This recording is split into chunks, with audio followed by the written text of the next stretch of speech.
अपन आगे का भाग यानी पार्ट है 7 के बारे में चर्चा करेंगे।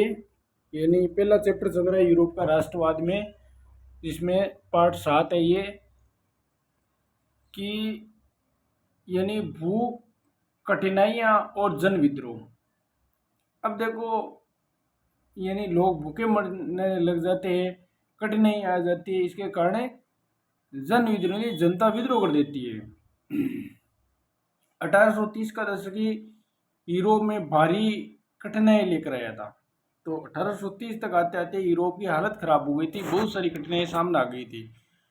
19वीं सदी के प्रथम भाग में यूरोप में जनसंख्या में जबरदस्त वृद्धि हुई थी। एक तो 19वीं सदी के प्रथम भाग में क्या हुई थी कि जनसंख्या है वो जबरदस्त बढ़ गई थी, और ज्यादातर देशों में नौकरी ढूंढने वालों की तादाद उपलब्ध रोजगार से अधिक थी।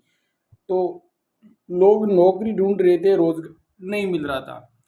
अब देखो, ग्रामीण क्षेत्रों के अतिरिक्त आबादी शहर जाकर भीड़ से भरी गरीबी और बस्तियों में रहने लगी। तो ज़्यादातर आबादी है वो शहर में जाकर रहने लगी, क्योंकि गरीब बस्तियां हैं वो रहने लगी थी शहर के बाहर जाकर के। आबादी शहर जहाँ पर आबादी ज़्यादा थी वहाँ पर गरीब लोग हैं वो बस्तियां बाहर ज़्यादा बसने लग गई थी।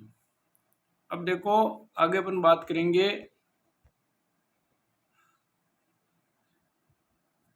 तो बाहर रहने लगी, और नगरों में लघु उत्पादकों को अक्सर इंग्लैंड से आयातित मशीनों से बने सस्ते कपड़े से कड़ी प्रतिस्पर्धा का सामना करना पड़ता। तो ये इंपॉर्टेंट है लाइन कि नगरों के लघु उत्पादकों को, जो छोटे उत्पादक थे, उनको अक्सर इंग्लैंड से आयातित मशीनों से, इंग्लैंड में क्या है, आयातित मशीनों से बने सस्ते कपड़ों से कड़ी प्रतिस्पर्धा का सामना करना पड़ा था। अब देखो, मशीन से जो वस्तु बनाई वो कम समय में बना देंगे, तो जो लघु उद्योग या छोटे उत्पादक है वो उससे ज़्यादा प्रभावित हो गए थे, क्योंकि वो मशीनों का टक्कर नहीं ले पा रहे थे, तो प्रतिस्पर्धा का उनको सामना करना पड़ा। इंग्लैंड में औद्योगिकरण का स्तर महाद्वीप से ऊंचा था। तो इंग्लैंड में सबसे पहले देखो, एक क्वेश्चन ये भी है कि विश्व में सबसे पहले औद्योगिकरण किस देश में हुआ था? इंग्लैंड में हुआ था, ये याद रखना है। और ज़्यादातर इसका प्रभाव है 1750 के आसपास देखा जाता है इंग्लैंड में। अब देखिए, तो महाद्वीप को ये प्रतिस्पर्धा कपड़ा उद्योगों में ज़्यादा झेलनी पड़ रही थी। तो ज़्यादा जो है कपड़ा उद्योग है उसमें ज़्यादा प्रतिस्पर्धा झेलनी पड़ी, क्योंकि मशीनों से कपड़ा जल्दी बनने लगा था, और हाथ से बनाने या छोटे लघु उद्योगों से बनाने वालों कम समय में वो इतना उत्पाद, यानी मशीन है वो कम समय में ज़्यादा उत्पादन कर सकती थी। तो इनको ज़्यादा एक कपड़ा उद्योगों से प्रतिस्पर्धा झेलनी पड़ी थी, क्योंकि इसका उत्पादन मुख्यतः घरों और छोटे कारखानों में होता था, केवल आंशिक रूप से मशीनीकृत था। तो ज़्यादातर घरों और छोटे कारखानों में होता, केवल आंशिक यानी कुछ रूप में यहाँ मशीनी द्वारा ही होता था, छोटे यानी लघु उद्योगों में। अब देखो, यूरोप में इन इलाकों में जहाँ कुलीन वर्ग अभी भी सत्ता में था, तो ये कुलीन वर्ग क्या था? ये उच्च वर्ग था, वो राजा के बनने में बहुत पूर्ण अहम भूमिका निभाता था। ये कुलीन वर्ग है, पादरी वर्ग है, पीछे पढ़ा था अपन।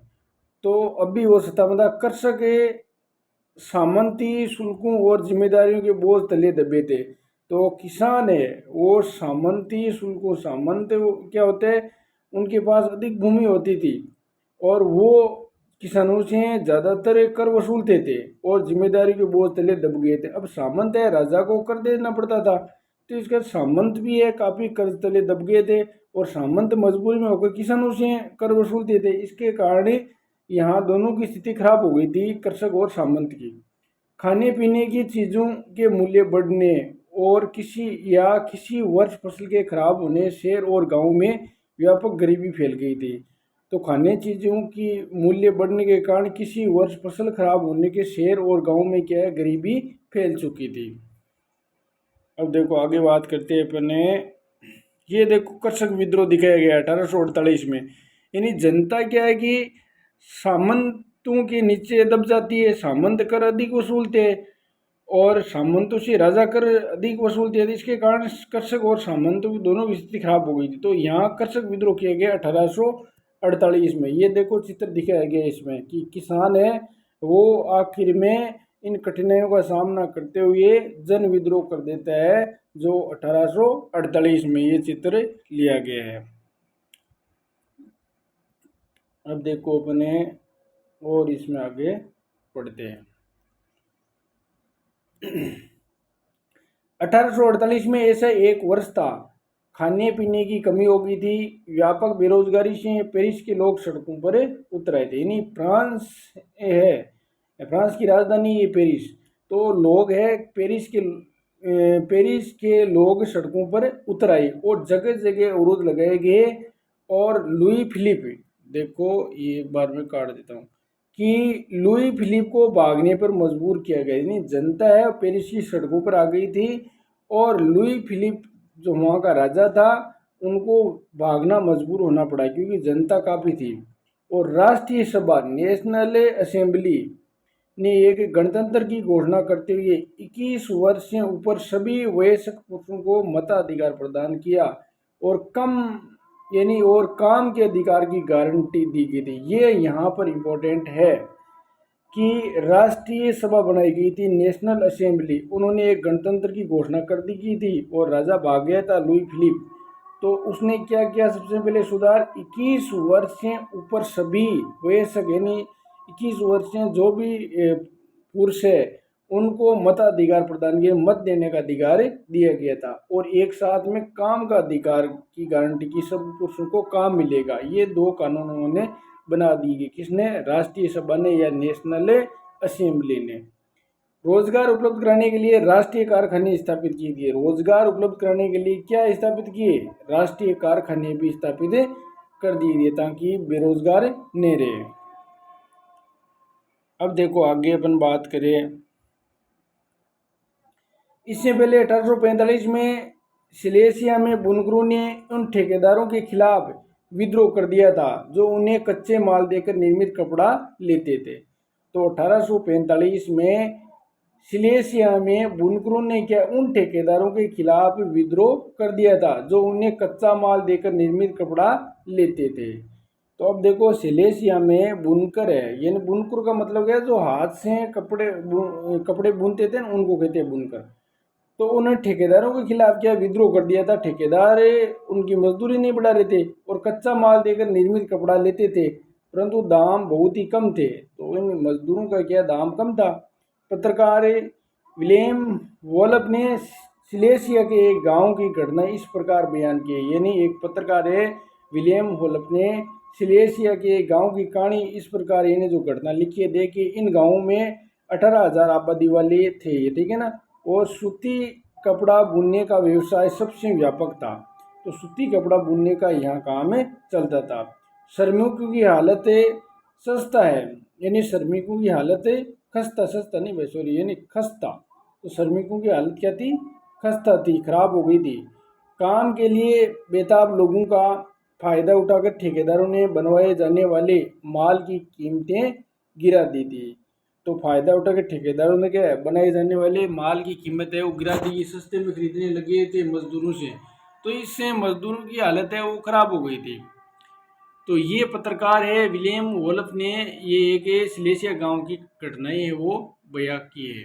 अब देखो आगे अपन बात करेंगे कि 4 जून दोपहर 2 बजे, कब है, 4 जून यानी दोपहर 2 बजे बुनकरों ने एक भीड़ ने अपने घरों से निकली और 2 कतारों में चलते हुए ठेकेदार की कोठी पहुंची थी। अब देखो 4 जून यानी बात करते हैं दोपहर 2 बजे, ये जो भीड़ है वो कहाँ निकली थी, घरों से निकल गई और 2 कतारें चलते हुए ठेकेदार की कोठी, मतलब ठेकेदार की जहाँ पर ये उनके जो माल है वो बनाते थे, वस्त्र बनाते थे, वो कोठी थी, वहाँ पर पहुँचे और वे ज़्यादा मजदूरी की मांग कर रहे थे कि हमें कम मजदूरी में काम करवाया जा रहा है। इनके साथ कभी घृणा का व्यवहार किया गया तो कभी धमकियां दी गई थी। तो वहाँ पर वो गए थे, उनको घृणा की दृष्टि से उसके साथ व्यवहार किया, अच्छा व्यवहार नहीं किया, और धमकियां भी दी गई थी कि आपका ये मजदूरी नहीं बढ़ा दी जाएगी। और इसके बाद ये भीड़ घर में ज़बरदस्ती घुस गई थी। इसके बाद में ये भीड़ है वो ठेकेदार के घर या उनके मालिक के घर में घुस गई थी। और चमचमाती खिड़कियाँ, यानी ठेकेदार की जो चमचमाती खिड़कियाँ हैं, फर्नीचर है और चीनी मिट्टी की बनी नफीस चीज़ें तोड़ दी थी। जो भी महंगी वस्तुएं हैं वो भी यहाँ तोड़ दी। फर्नीचर है, खिड़कियाँ हैं। इस भीड़ ने ठेकेदार के घर के अंदर है चमचमाती खिड़कियाँ, फर्नीचर, चीनी मिट्टी की बनी नफीस चीज़ें तोड़ दी गई थी। एक गुट ने भंडार गृह में घुसकर कपड़े के भंडार को लूट कर उसे तार तार कर दिया था। तो एक भंडार गृह में घुसकर कपड़े के भंडार को लूट कर उसने क्या कर दिया था, तार तार कर दिया था। और ठेकेदार अपने परिवार के साथ पड़ोस के गांव में भाग गया था। अब ये ठेकेदार है अपनी जान बचा करके पड़ोस के गांव में चला गया था। हालांकि ऐसे व्यक्ति को उस गांव में शरण देने से इनकार कर दिया था, गांव वालों ने नहीं, इसलिए इनकार कर दिया है। तो ऐसा बताया था आगे जाकर 24 घंटे के अंदर यहाँ पर पुलिस कार्रवाई की गई थी और इस विद्रोह को दबा करके यहाँ पर 11 जो बुनकर है उनको गोली से उड़ा दिया गया था और कोई मजदूरी यहाँ नहीं बढ़ाई गई थी। तो ये हालतें कर दी गई थी। तो आगे अपने आगे के चैप्टर में अपन कल पढ़ेंगे। तो धन्यवाद मित्रों।